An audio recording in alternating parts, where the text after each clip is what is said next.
dedication, and long-term planning. Qualities that anyone could adapt with the right mindset. You don't have to be the rich in order to adapt that mindset. In my own life, I developed strong financial habits that have helped me build an excellent financial sheet. I don't need or expect the government to bail me out. I save, invest, and live within my means because I understand that my financial future is my responsibility. You see this Make America Great Again? I don't put it on Trump. Make Americans great again. I put it all on myself. If more Americans did the same, we would see a significant shift in economic strength of our country. Now, let's finalize it at this. Running a nation is no easy task because most of you nincompoops can't even point out Ukraine on a map, but you'll be quick to say, hey, man, this is what we need to do in Ukraine, Afghanistan, Iraq, Thailand, Taiwan, and Japan. Like, damn, when you become that smart? Man, I know everything. So running the most powerful economy in the world is an immensely complex task, and we're the number one economy in the world. So while you're saying the government sucks, they built the most successful economy in the world. Okay. And it's easy for people to criticize without understanding the full picture. The U.S. economy is worth around $27 trillion, and managing something of that scale is no small feat. Imagine trying to run a business of that size with employees, investors, and competitors, all dependent on your every decision, and actually going against every decision. Most people wouldn't know where to start, yet many feel comfortable critiquing the government as if it's some simple task, like that fat guy in the chair earlier, right? Rory. Can't manage his weight, but he wants to manage the economy. Okay. It's easy to be a backseat driver when your own ideas and methods have never been put to the test at such a scale. Until someone has managed an economy or company of such magnitude, the criticism should come with some humility. That's what I'm asking. I'm not saying that you can't have a voice. Where's your humility at, my guy? You're like unforgiving in your critique of the government. Like as if you are a financial wizard. As if you manage the richest nation in the world. And the way you think you're going to get your lunch money stolen by China and Russia, because you think, oh, China and Russia, they're good people. They want to see everybody succeed. They want to be equal. All of us be equal nations. You're a dummy if you believe that. Hence why they got spies and CIAs and weapons and technology. Okay, yeah. The government's job is hard, but so is the job of every citizen to manage their own financial affairs with diligence and foresight. The path forward after all this. And shout outs to RT. We see you in the back. We're going to bring you up soon. I'm going to finish out this one, 2 paragraphs. The path forward. The conversation about America's economic future needs to be changed. And not for Americans. Guys, people are going to do whatever the hell they do. Just think about yourself. Save yourself, right? Save yourself, black man, white man, Indian man, white woman, whoever. Save yourself. It's not just about holding the government accountable, but also holding ourselves accountable. Citizens must prioritize financial literacy and develop sound habits that will benefit them in the long run. Only then can we expect to see the government that is reflective of the people's financial discipline and strength. Imagine if all Americans were financially literate.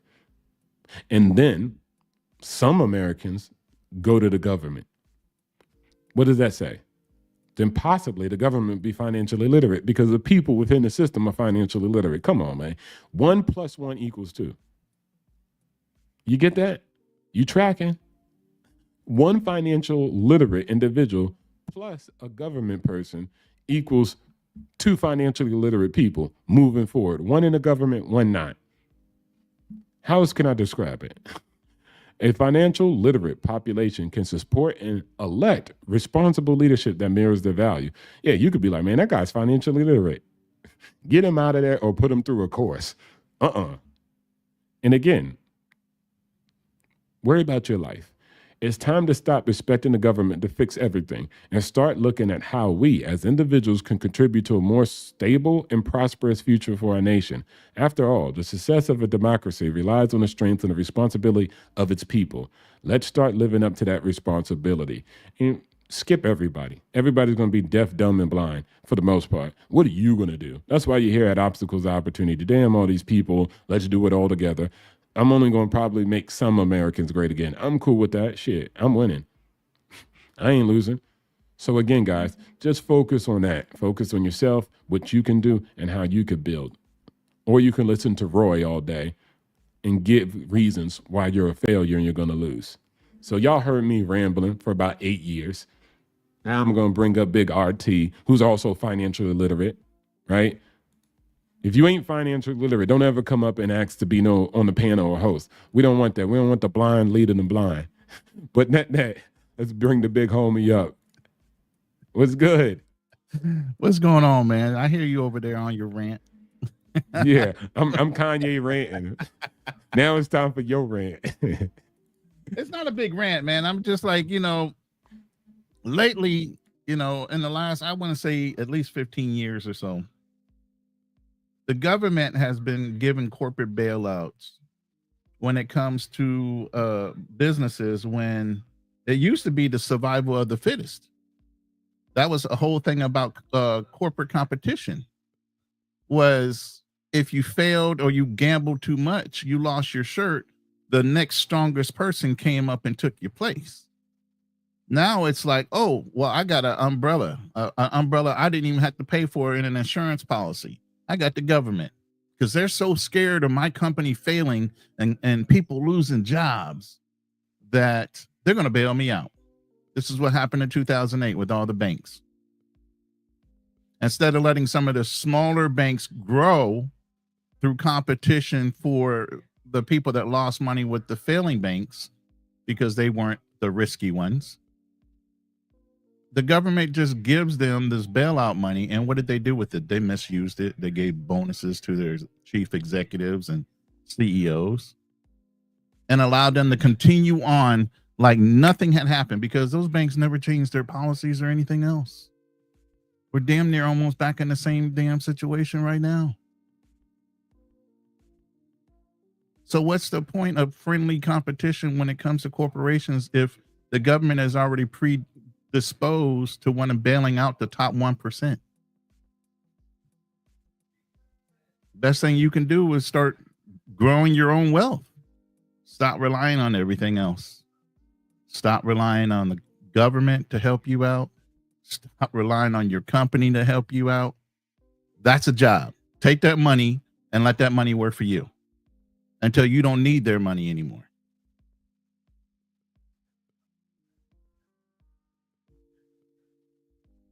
Yeah. Facts on the city. I think also too, in the conversation, I'm just going to read this a little bit so people can get some understanding. Guys, everybody gets saved in a way from the government. So, and then also too, just when RT mentioned that about the corporations, it's funny because even if you guys know that, you still set up there and bought the products from the companies that mismanaged the funds. So you're a hypocrite too. You still want to buy Ford. You still want to buy GM cars, even though they took money and fed all their freaking, CEOs and shareholders and didn't give you any peace, right? But at the end of the day, you still go up there and buy their cars.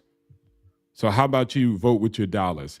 But also beyond that, let's look into some other models where the government only doesn't bail out corporations, they bail out you normies all the time, right? I'm looking right here at, most of you guys don't even know, home loans used to be 50% down, balloon payments. You used to have 5 to 15 years to pay it off. But during the 1930s, a wide spread of unemployment and economic hardship caused a lot of homeowners to default.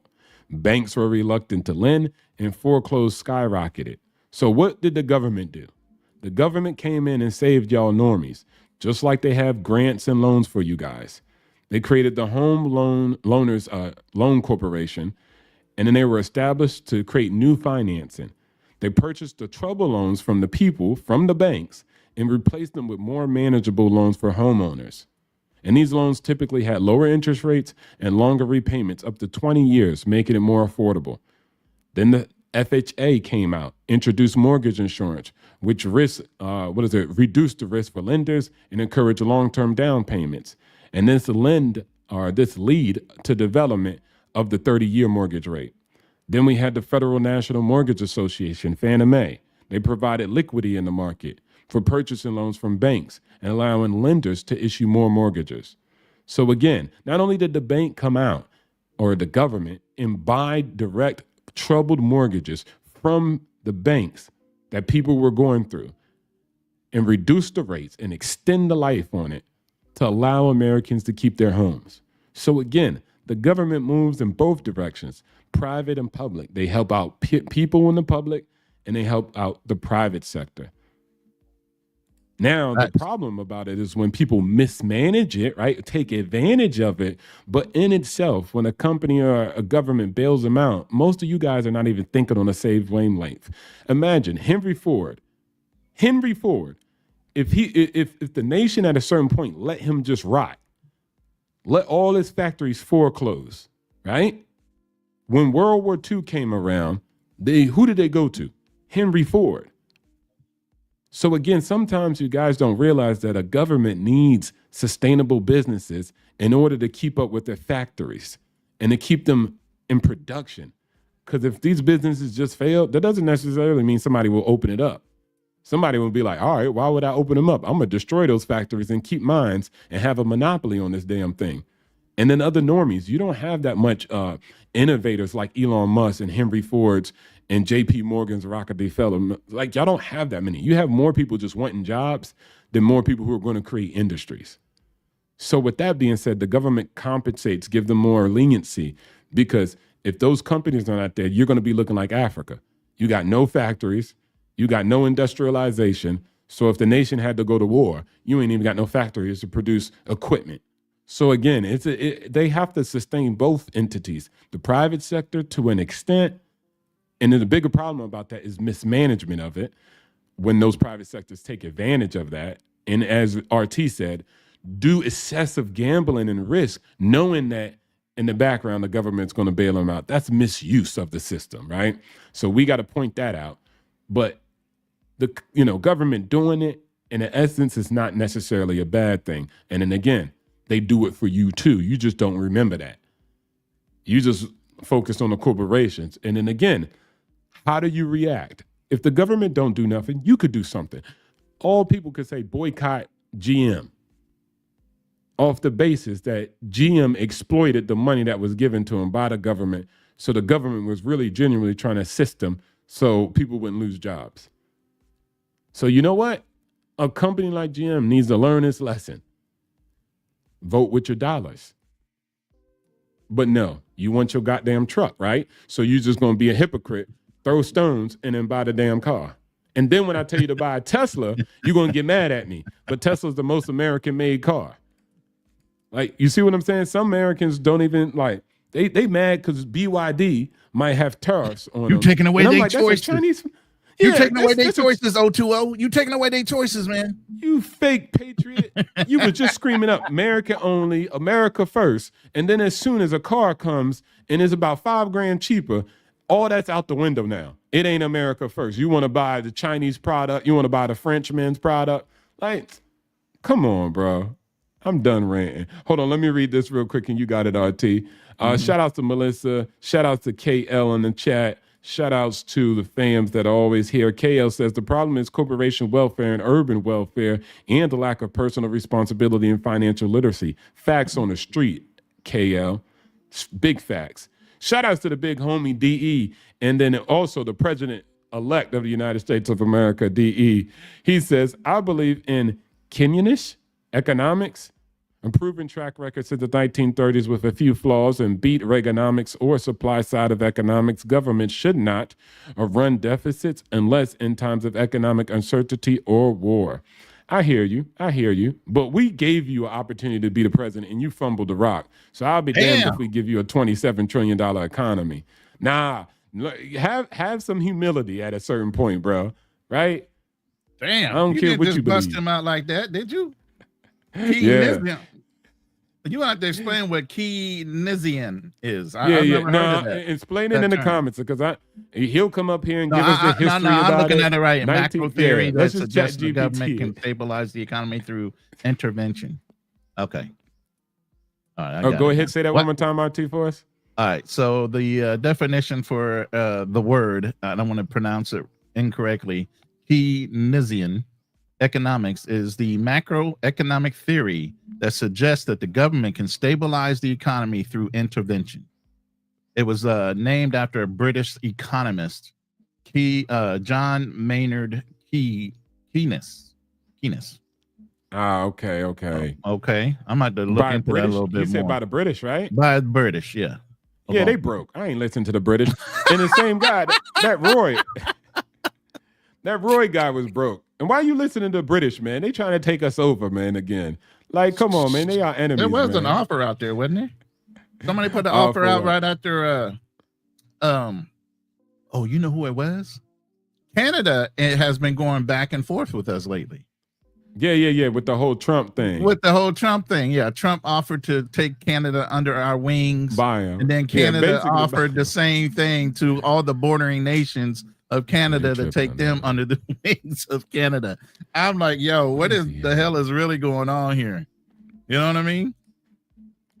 Yeah, exactly. I think well, first I think they were just saying like I think a guy explained it and I was going to do it on the show, but most people are like, "Oh my gosh, it's outlandish that he asked to buy it." Bro, it's just a conversation starter. I think they're going back and forth about what they could actually do that's more realistic. The extreme side was, "Hey, let's buy Canada." That's just a powerful way to enter the conversation, right? Like if I come in the deal and say, "Hey, I'm going to pay you all cash for your $10 million property." You're like, "Yo, it's not for sale." But me giving you an outlandish price and willing to pay for it got you interested, like Django. Yeah. Right? But if I come to you and be like, let's talk this, like coming from a different perspective, that's a smaller deal, you might not entertain it. So again, you're like, yo, it's not for sale. Okay, then what is? And then from there, we start working forward and seeing how we can bring our pact a little bit more closer at a more reasonable distance. And also, the same thing's happening for Greenland, right? I want to purchase Greenland. People are like, what? Just because right now, people are sitting on the side like Greenland doesn't want to be a part of Dutch like that. And then now they're kind of seeing like, what options are there? And America's like, we'll buy you. And then they're like, okay, we're not for sale. Okay, then what can we do? What can you work with? Right. Well, I mean, Trump already dropped that little seed of, oh, well, we could strategically place some bases on your there we go, right? Continent. So that's what he was really wanting, some military strategic placement. And he started off, like you said, with offering to buy the whole continent, but really told him on the back end, oh, we'll throw a couple bases up on there for a couple dollars. You know what I'm saying? Exactly. Back end. But also, too, I think, like, come on, bro. Like, now I know people are anti-American and just anti-reason and logic because I've seen people like, well, maybe Canada should buy us. Like, bro, have some humility. You can't say no goddamn 27 trillion economy is going to be bought by an economy of what? Canada's like what? Not even 3. They're not even NVIDIA numbers. Like they're not even worth more than NVIDIA. Like, come on, Canada's guys, more land than population and production. So I mean, exactly. A lot but of people were like, maybe we should buy you. Like, bro, be humble. All right, just know where your place is. But now nations want to be disillusioned. That would be like Papua New Guinea coming out. Like, why don't we just buy America? Like Canada, you about the same equivalence. Cut it out, man. All right. Yeah, that's crazy. Like, I get it. Just to be like, yo, we're not for sale. We're a sovereign nation. Respect it, but we can negotiate. That's better than saying like, well, maybe we should buy you. Like, bro, really? Cut it out. Cut it out. Ain't nobody trying to be conceded into Canada, believe me. Nobody's ain't nobody trying to for a Canadian Canuck dollar. Nobody wants that shit. Yeah, and especially y'all real estate is more out of control than ours. So negative. All right. Because your citizens complain the most about real estate out there. They really hate their real estate game. But again, don't complain. Get better. You can always migrate. You can always, people done that historically. They just migrate. You get what I'm saying? So find a better way. But at the end of the day, guys like Roy, no disrespect to Roy. You get what I'm saying? But he's out here giving you guys these ideas where I would just disagree. Me and Roy will agree to disagree on maybe actually only 10% of things. We might agree 80% about a bunch of other stuff. But I think too many people tell you guys these narratives and y'all actually believe them. 02 Hero says, I think an issue or a issue is that everyone wants a big house. That is not realistic. For my first house, I had to get 4 roommates and put all their rent to principal. Now that is an American. That is great. 02 Hero. You see that, guys? And the lady said it in the video I did yesterday. Well, people just want to skip the damn starter house and want to go straight to the single family house. Bro, we did Thursday night therapy session, and our therapist brings up a point of the same damn thing. Her husband bought this starter house. Can you share that with us? What she said? So her husband buys this starter house that she was just irritated and annoyed to be in. It was subpar to her standard. She didn't want to suffer while they were going through the renovations, but her husband had a vision. So he buys this house without asking her. So then she was keyed off when I said, I'll consult with a woman, but at the end of the day, as a man, I'm gonna pull the fucking trigger. You know, so she got keyed off on that and started sharing this story. Well, it took them a couple years to renovate the house and get it to where it was able to be put back on the market. But because they took that step backwards to renovate the house and bring it up to code and to modify it, it enabled them to be in the house that she's in currently, which is their dream home. But she didn't want to go through that step. She wanted already to walk up into that dream home first. So that's a prime example of what you're talking about right now. Nobody wants to do the hard work in order to build the resources enough in order that once you pop that cork on that sale, you're going to have everything you want in the near future. You just got to walk toward it first. Facts. Do the hard work, go through it. And the funny part, RT, is the hard work ain't even that hard. It ain't that damn hard. It's just time and patience and applying. Like, if you had to imagine, there's a good video or TV series that just came out on Netflix. I forgot the name. It's called like Primitive or something like that. Mm-hmm. But basically what it is, it shows the early America back in the Western times. You know, you got the natives, you got the whites, you got the Mormons, you got everybody. I think I know what you're talking about. I just started watching that too. That shows you a little bit of how hard and rugged the world was. And the things people had to salvage and build their own town. Like the government, like they had a little bit of troops, right?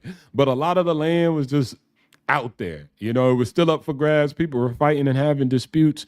But people were so determined to go somewhere and build out of nothing. Right. Because they were like, yo, back in England, I couldn't own a damn thing. You know, it was the lordship. It was kings and queens over us. So this is what we're rocking with. So again, y'all don't even want to live in a house that still got AC, possibly, right? Still got amenities in it, and go through a little bit of roommates or so. It's like you guys hustle struggle out of reaction instead of purpose. But yet and still, every immigrant that comes in this country does that. They will pack in that house 10, 15 deep until each one of them have a house. If not on the same damn block, in the surrounding community where they're real close to each other. And on the weekends, instead of them being off, they'll go to each other's house and start building an addition. The next thing you know, within a month, that house is fully renovated for their family to move in. And they replicate that over and over and over again until they own the block. Over and over again.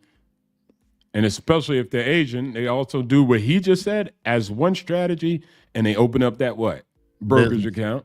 Yeah. And business. They open up the brokerage account. They open up the business. So it's a goddamn, what is that? A 3-peat at this moment. It's a 3-peat, full out attack. Right. Because they understand, seize the opportunity. We're going to seize it right now. And they take it. I bring this up a lot with wealthy families. You'll see a wealthy family in Arab countries and stuff like that. They're all in the same home together. Doesn't matter how much wealth they have. They're just in a different wing of the goddamn house. But they keep their wealth combined in under one roof. And each of the family members participate in the main business of the family. Our culture, for some reason, is like, at 18 years old, you need to get the fuck out and be your own person. Non-supportive of your child in order to get an education, reinforce financial literacy, help them get up on their feet so that your legacy, the kids that you're waiting on, your grandkids, can have a stable life and understand, and your sons and daughters will know how to stabilize that stable life because you've led them through it. Or I don't mind if my kids, if I built a wing in the house, lived in that wing until they were up on their feet on the business that I was driving. So as men and as parents, maybe you should start doing entrepreneurship and get it into a situation to where you bring your kids from just being kids into a business. Teach them entrepreneurship, teach them ownership, Teach them that they need to stand on their own 2 feet instead of selling their dream for a fucking dollar to go work for somebody else's dream. Yeah. Facts. That's the best way forward. And it's a good game plan. Shit, to me, it sounds perfect. There's so many options, so many roads you can go down. And let's say you do work the 9 to 5, work for somebody for 5 years, patent the game, and then go out and patent your own system. Exactly. You know, maybe it takes you 2 years to transition. Like, there you go, 7 years all in.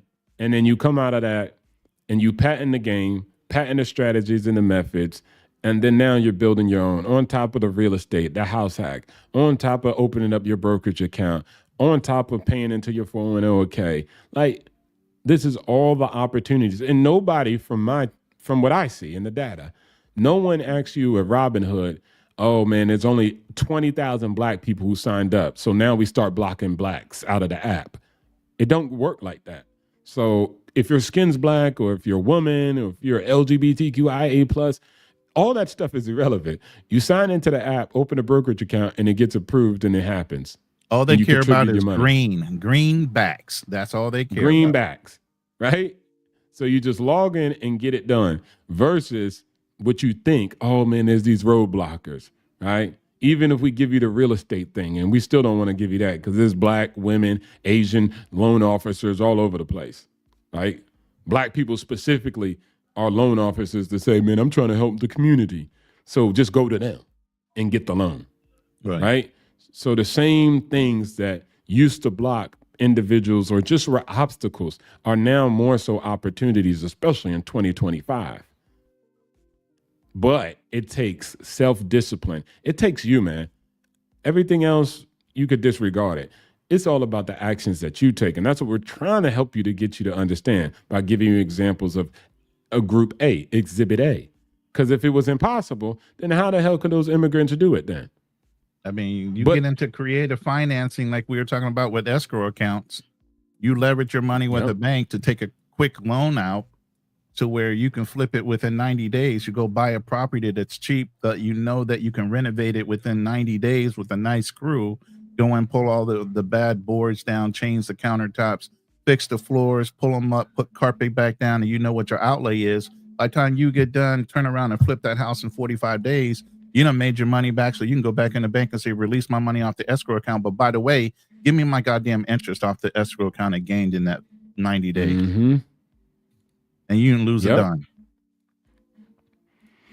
But what we can do, instead of watching, just like the video I'm showing you right now, Bigger Pockets, they're rolling through the finances. They go through the house, walk through of their methodology and strategies on how they're going to improve value. Now they're back in the studio and they're showing you the numbers. Instead of watching this and taking your time and just learning and educating yourself, we want to watch Crash Out Myron complain about H-1B1 visas and think that's the way forward. No disrespect to the young gentleman, but that's just the facts. That's not going to help you. You know, trying to stop 6,000, 8,000 H-1B visas is not going to allow you to become a multi-billionaire. What's that got to do with you, for real? And even if it has something to do with you, let's concede to that. It has something to do with you, but you know what has more power to do with you? What you do with your goddamn self. What you do with you. That's more important. Facts. So, no, you know what? I don't want to watch that. I want to watch a rant about free speech and goddamn H-1B visas and argue on Twitter, X or whatever platform all goddamn day, instead of just sitting down doing the work. Listen to Rory. Listen to Roy Sutherland. He got his 5 milli, right? So let him do his thing. He got his 2 properties. So how about you go get your bag? I'm not downing him saying, oh, he's a hypocrite because of that. No, I'm not saying that. I'm just saying he doing fine as far as geniuses go. Yeah. He has his base, a fortress of solitude, as they say in the movie. If you know which movie I'm talking about, then you know. Yeah. You know, where he talks about, here's your fortress of solitude. That's where you can start flipping the bird to everybody saying, I don't need to do shit. And you're pulling your interest and your revenues off of your investments, and you don't have to move a dime. You don't have to get up to do anything. He's at that mode where he can get on these panels and start shooting off at speculative type of ideas, because I mean, who's going to tell him to get off his seat? You know, he's fat and happy, like I want to be. Yeah, right. Fat and happy, living his life, you know, cruising. And again, that doesn't discredit what his argument says and his points. I'm just minding you and showing you that he's got his stuff secure, and he's saying it's harder for you. Okay, cool. But I'm still going to be like, okay, it's hard, regardless if it's level hard 3 or 4 or 8. I'm going to just show you how to be a level 10 problem solver. So no matter what problem comes and how high it is, the housing market is at a level 5 problem now. It used to be a level 2 problem back when my parents are. Okay, we'll just become a level 10 problem solver. Because I bet the tools, the technology, the resources, the education and information weren't available to your parents back then when the problem was level 2. So it was a smaller problem back then. Yeah, level 2. But your parents didn't have the ability to level up and evolve to a level 10 problem solver. What they had to do, go to the library to get information? If that. You know what I'm saying? Yeah. If that, right? If so they could now, even figure it out to do it. Exactly. But now you got a goddamn cell phone that has more computing power than the president from 40 years ago. A super smartphone in your goddamn pocket, wrapped in a genie called artificial intelligence, and you could just leverage all the data that's ever been curated by the most high performers in industry, entrepreneurship. Think about it. Hell, Let's you roll got down this AI hill. right now that you can basically put the work for you and do all your work while you sleep. Facts. AIs have these little AI bots that can damn near do everything you need them to do. Go out and do the resource for you, write resource paperwork for you, get everything organized. Your whole day, whatever you needed to do, an AI can sit there and do it while you sleep. Yep. And guess what? Most people are going to be using AI on Apple to create new emojis versus creating a financial plan for their spreadsheet or for their future. Let me tell you something. If you guys want to get into the industry, AI is where you need to be right now, because the white boys are killing y'all. 8 years ago, right? You need to get it in ASAP. Yeah. They killing y'all right now. Y'all half of y'all don't even. I'm 57 and I'm using AI on a whole bunch of shit. Facts. If you ain't even looked at it yet, you don't have AI on your phone or in your laptop or on a computer doing research and figuring out what it does, what it can't do, what you want it to do, and whether it can do it efficiently to keep you. What I learned in sales a long time ago by some mentors of mine is like, look, Alex, you're a great closer. You know, the best thing you can do is hire somebody to make your phone calls for you, because it was a phone type of business where you had to set up your own appointments. He goes, if you can get somebody to just make your phone calls for you, and you're closing at a rate of $1,000 to $2,000 an hour for every person that you see, then why would you want to make 100 phone calls a day to get the yes that you're looking for, when you can pay somebody a menial $20 an hour out of that 1,000 or 2,000 you're making to make all your 100, 200 calls in an hour? What sense does that make to waste your time on something that somebody else can do for you? AI has taken that spot over for you. You can put AI to work on the menial shit that stops you from being your best at what you do, that actually makes you more productive, where you can earn higher incomes by allowing that AI to do the menial fucking labor job thing that you have to do with your brain that distracts you from closing. Facts all day. And this is what and let's go down this before we close out. Leverage what you got. Like, most of you guys, if I told you to come up here and put in your Instagram, I would see mostly big booty girls and all types of other, girls. I would see a bunch of makeup videos and stuff like this. I can confidently scroll down, because you see it's still loaded. Scroll down here, and I know what's mostly going to show is something about real estate and some financial stuff. Like, because I've trained my algorithm. There's no girls in tight pants and spandex anywhere on this goddamn Instagram, right? Because I just don't subscribe to it. You could leverage social networking to talk to millionaires, follow billionaires. Like, so you guys out here crashing out because women can talk to guys all across the world, versus you're not realizing, what does that mean for me as a guy, right? Okay, you might not be able to talk to all the hot girls in the world. Well, you also can do that. But you could say, I could talk to all the rich people. I could talk to all the billionaires and millionaires. I could be exposed to creators and innovators just like myself. So again, social networking is not a problem. You the problem. What you doing with social networking is causing the root of your problem. I remember Candace Owen, no knock to her husband in her relationship. She was like, my husband, he got on Instagram and there was nothing but big booty girls on his feed. I was like, Candace Owen, you know, like if that was showing, he probably was clicking on it. Right. Because the algorithm just don't give you that off the. It's GP. You get what I'm saying? It's rated E for everyone straight out the gate. And then as you continue to click on what you like and search what you want, then it feeds you that.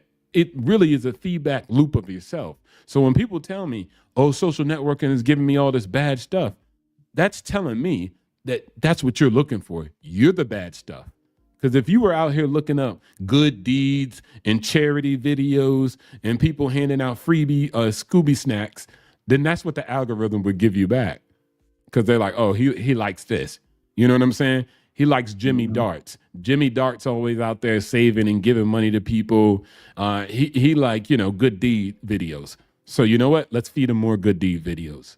But people just ignore that and be like, I don't know how the big booty shorty's coming on my camera. I mean, then you get them in the corner and be like, I be doing this with guys all the time. I say, open up your Instagram. Let me see. They're like, oh, no, no, man. I got a couple things. Exactly. So it's like, it ain't social networking that's a problem. It's a tool. It's an object. The problem is what you doing with it, right? The helicopter can save lives or it can bomb people.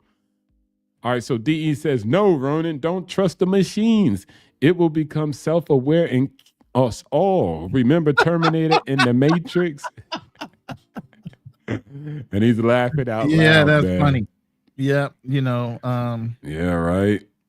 Hey, I'm also a prepper too, so I already have a backup plan. Yeah. And it is what it is at that point. Hey man, we Marines. Y'all get stuck out there. That's all I can tell you. I'm sorry. I'll have a whole. We Marines, we just happy we survived so far. So if that come to be, we like, hey, look, we was ready to die when we was young. So it was. It finally pretty came. Much you were at that point. You did kind of like had that 1,000-mile stare kind of thing going on. I had to be exactly from that. What's going on, D?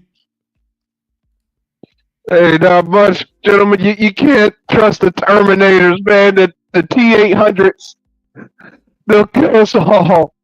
They're not gonna kill us. We'll be good. The Teslas we got plan C and D. We got plan B, C, and D. Yeah. Yep. But not a good point. So, good talks today, fellas. Appreciate you. Yeah. No, I appreciate you guys, man. Not doing the trash, YouTube and stuff. Where people can actually sit up here and learn something. Right. It's made by great people like his y'all, name. So you get me. So it's a two-way street, So I think as the content grows, hopefully, or and if it don't, I don't care neither. I'm just looking for good people. So we got a good groups, we got good people. All y'all come on the panel and add great content to it, also in y'all perspectives, and it's positive across the board. So that goes to show you can run that channel, right? If that's your intention, or even if you just manage it and police it. This is not free speech over here. I'm a no BS zone type of person. So I'm a dictator, whatever. But at the end of the day, that's because I want a specific group. I don't want to just waste everybody's time. Y'all time is important. So, and especially just like contributions, DE got his life together, guys. So he's always super chatting and supporting the stream economically. But he also supported himself economically, right? So we stayed on the channel to talk about a couple of deals and things he's got going on. So it's important to pay yourself. And D did the work, RT did the work, I've done the work. And so you have a panel of people who've done the work, they're normal, We're not special black people and all this other nonsense. We're normal just like you. And then Yes, we're just we turning are. back around. Yeah, don't give the secret Don't sauce. get a secret And we're way. trying to give you guys good information. You But know, if we got y'all masks are on right now. We receptive, little green people. You know what I'm saying? Got the little we laser eyes. aliens. Yeah. We aliens out of the planet. Come on. We the Hey, you know- Terminator that D was talking about. You know what we should do? Go ahead, D. What we should do, we need to start doing seminars in Vegas and stuff. Tell people to buy our books and things. I just say V for victory with the lizard people behind the mask. Yeah, right. Yeah. You know, Yo, they do you say need a Marine. goddamn profile. They do say Marines are green. You know, green machines. So you know, Where your get this profile picture special- at, man? we get this special. Oh, yeah, I got it. Yeah, where's your rifle guy? Where's your rifle guy that you usually have? Yeah. Yeah, there's You get I can put it on. you up here looking like anonymous or something like that. You know, like I tell you, there we go. That's better. Shout out to KL. Shout out to KL. He says y'all are Marines. Y'all good with prepping. Also, Damn right. excellent work and great content. We need more of this type of content. And Jay Walker says, thank you. I learned a lot this evening. Great panel. I agree. Now, I'll let RT end with a closing statement because I got to get ready to go to Bangkok. You need me to do what? Okay. So, So closing statement. I ain't got no closing statement for Rory because Rory's over there in his sweet spot. He's in his cycle. You know what I'm saying? But for all the rest of us that don't have that kind of money and are looking and aspire to have that type of money, you know, listening to podcasts like this, doing your own self-research, getting into, even though I don't like the guy, Dave Ramsey and, you know, the other lady that I hate so much too. Susie Orman. See, I didn't even want to say her name. But you knew who I was talking about. That's why. Yeah. At least to get your mind running. And then once you get into it, it's like, you know, going down a rabbit hole. You know, once you start going down that rabbit hole, it's all good information because there's no bad information. Knowledge is knowledge. And especially when you start learning how money works, how finances work, how corporations work. And like Obstacle said earlier, I worked for Fortune 100 companies, several before I decided to work for private organizations and small companies. And I took best practices from all the companies I worked for, all the different things they taught me from executive management up, and I applied it into this one company. And I took that company as a sales manager and it was only 5 of us in that office. That office was making maybe $300,000 a year, and I took it over 15 million in 2 years. Boom. In annual sales, repeatedly. Applying everything I learned from corporate America. So yes, you can work for people, but like Obstacle says, learn from them, pull that information and pull it to yourself. Then start applying it for yourself, whether you go work for somebody else or you start your own business. Now, after I did that, I went independent. I don't work for nobody. Mm-hmm. I actually contract major corporations I represent for them. But I'm a broker. I don't work for an organization at all. I work for me. Mm-hmm. I put my own checks. I pay my own taxes. And once I started that in 2011, I ain't never had to look back. Yeah, and I right. can turn that faucet on and off as many fucking times as I want. But I want to. You said 2011 too, right? 2011. So imagine that, 2011. guys. I've been independent for 13 years now. I've Yeah, so not imagine worked that. a soul That's- since 2011. That's 3 years after the crash, right? And the crash was still there around like 2009 and 2010. Insurance So- took a big hit during that crash too. They took advantage of us too. We were normally getting higher commissions, and they cut our commissions down, even though the services that we were selling didn't drop in quality.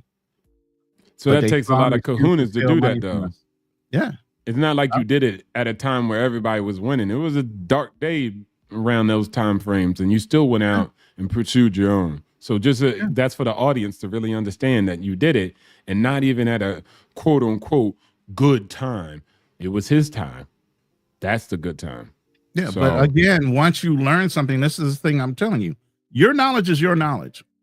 Corporations are leveraging your knowledge for a profit, even though they're paying you a decent salary, whatever it is that they're paying you. Believe you me, they're making 3 to 5 times more than what they're paying you based on your own information. So you really are selling yourself short. Nobody else. Let's get it, man. There we go. Y'all had it from RT himself. Now we got the big homie president of the president-elect. D.E. Elliott. Yes, sir. I agree with a lot of Ronan's talking points there. Especially, you can definitely learn something from, even if you don't necessarily agree 100%, there is something always good to their, to their beliefs that you might be able to incorporate. And who knows, you might be able to take their beliefs and you might be able to improve it upon it and turn it into yours. You never know, I'm not a huge fan myself of OPM, other people's money. But that's only because of personal experience where I screwed up using OPM. So that's the reason why I'm more of the Dave Ramsey type. Just, it's one of those things once it's kind of like, you got into a car accident or something and you kind of skittish about, about going too fast, or, you're going to keep your head a little more on a swivel. I just don't like debt that much. But the thing is that, what you got to do is, the key is save your money, save your money and spend or live on less than what you make. That's how you build. Okay. I'm the son of, of a Navy man. Okay. And we're talking years ago. I mean, Ronin, he'll tell you, he was in during the same time my father was in. He'll tell you back then they weren't making a whole lot of money. So, don't let how you're born or your circumstances, oh well, there's nothing I can do about it. No, there is things you can do about it. As Obstacle said, get on Google. You got that smartphone is powerful. That thing is more powerful than the computers NASA has. I know that sounds crazy, but NASA, you got to remember, NASA's computers were all put in there way back in the 50s and 60s. They're still using those very same old computers. Your smartphone is a lot better than the computers at NASA. So you got that power, you got that tool in your hand. Use it. Don't just use it for Instagram. Don't F the Kardashians and whoever your favorite IG model is, or these lifestyle, some of these bootleg lifestyle, or I call them scammers, but lifestyle coaches, that they're just trying to scam you, waste your time. It's fugazi. It's nothing. This is the channels like Obstacles, Ronin's channel, Fearless. These are the guys that are providing value. And again, I think I said it last time, was when you start out, S&P 500 is a solid investment. Like I said, you can start small. You can start as small as like $500. Put it in an account, just buy the S&P 500, and just let it grow. Buy more over the course of time. Don't touch the initial investment and just watch it grow. Play with the mortgage calculators. It's actually quite fun, and it'll help inspire you. Believe me, it did me. And that's always Obstacles. Yeah, that's true. I don't have no life. I don't have no woman. I don't go out to the clubs like that no more. All I do is sit on the computer, crunch numbers, and look at deals, man. That's all I do. Yeah, ain't nothing wrong with that, man. I'll tell you that. To me, don't it? Don't that sound like my type of party? Yeah. I also want to show you guys, look, again, once you guys start exploring investing, there's so many options out there. This is, the private market. but this is just a application I use. It's a marketplace, which is called Forge, and then it provides options to purchase into it. You got to be an accredited investor or a qualified person, which is just two different metrics. But net in the future, when you're looking at like Neuralink and XAI and SpaceX and all these different private companies that are not on like the public market, the stock market, you could have those as investment vehicles also. And then those, of course, are different prices. You know, when you IPO, a company usually, you know, it could 10x just straight from an IPO. From a private to a public company, they balloon. So there's so many levels to the game. And now that we have technology, people are having more access to the private market versus before. Most people didn't. It was investment firms, private companies that you gotta know and build a relationship with. So now the landscape has changed. It's more accessible. More companies in America are staying private versus going public because it's just like more problems they deal with when they go to the public speculation, shorting stocks, all this crazy stuff. So again, you have to look, man, whether I'm working, an entrepreneur, I don't like borrowing people's money, I do. All of it doesn't matter when it comes down to being an investor. You can be an investor and do any of those things. Never borrow any people's money. You could be a business owner or a 9-to-5 employee. Like all of it is there for the taking. And so there's so many options. I think that you guys are just not familiar with them. And we got to create that desire. And we got to go out here and create these videos like we did today to combat the ignorance, right? Because there's more people telling you what you can't do. It's funny. We used to tell people when they were kids everything that they freaking can do, even if it didn't even make any sense, right, T? Right. If a kid said, I want to do this, and you like, man, you can do it. All you have to do is put your mind to it. Apply yourself. But once y'all become adults, we start hating, capping. We'd be like, you can't do nothing. You can't open up that. You can't get that loan application. You know they don't want you to get that loan application, boy. Like, who they? They. You know who they be. Like, you know what I'm saying? The man.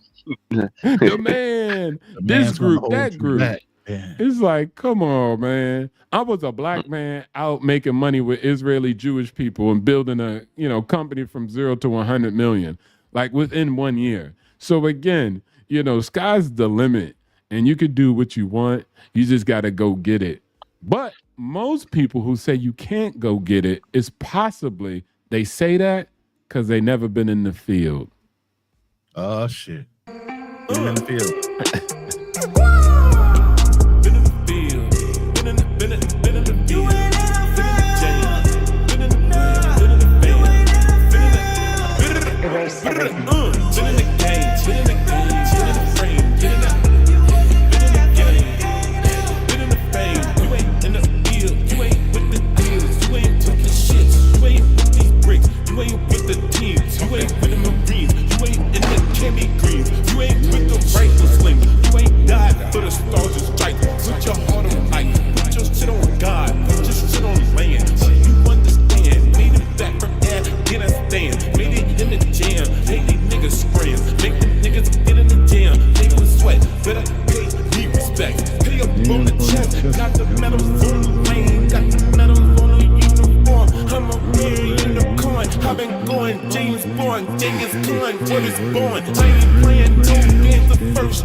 Been in the field, been in the game.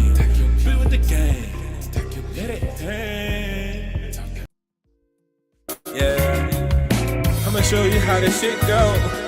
I'ma show you, you get no info. I'ma say let's go, you say let's roll. I'ma hit you with a low K. It could be yesterday or today. I don't play, get no hoes, no time for me. I spend my time focused on the crew. If I hit you up, you gonna make a move. Oh, that's what real pimps do. I'ma keep it G, but I don't play with you. I don't want no wifey, I'm gonna live my life be. I chose a life over a wife. I did it right, but what you don't like, these other guys give you too much hype. I'm trying to settle you down, I keep you real. Plus I give you thrills and the chills. Let's keep it real, I ain't got no red pill. I'm just so ill, I mean real deal. A deal or no deal, but guess what? You be with it, you'll probably get a steal.